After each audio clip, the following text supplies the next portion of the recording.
G'day everyone, it's Andrew Whitehouse here, and this week I wanted to do a little bit of a video on vaccines.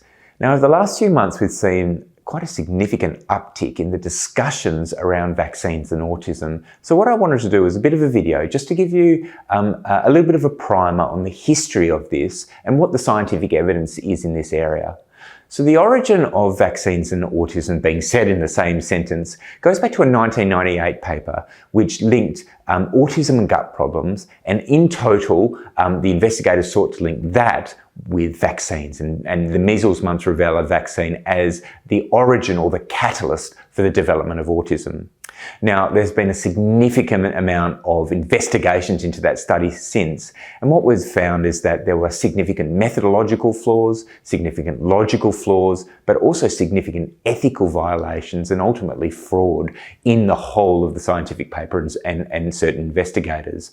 What happened is that that journal actually stripped that of a publication. So that publication is no longer part of the scientific record because of all of those flaws. But nevertheless, the idea about vaccines being a cause of autism sought to take hold and still is out there at the moment. That obviously has significant consequences because vaccines have been one of the most remarkable elements of medicine, has saved truly millions, tens of millions of lives across the last 70 or 80 years. There has been a lot more study seeking to understand what is the relationship, if any, between vaccines and autism. There are now 16, 17, even more really high quality epidemiological studies that have looked in this and have identified no evidence for a link whatsoever.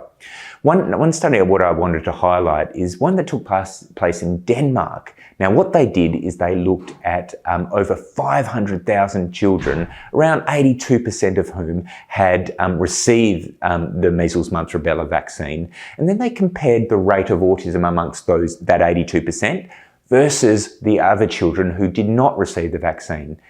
The grand total of the study found that actually there was a very comparable rate of autism amongst those children who received measles, mumps, rubella vaccine and those who did not.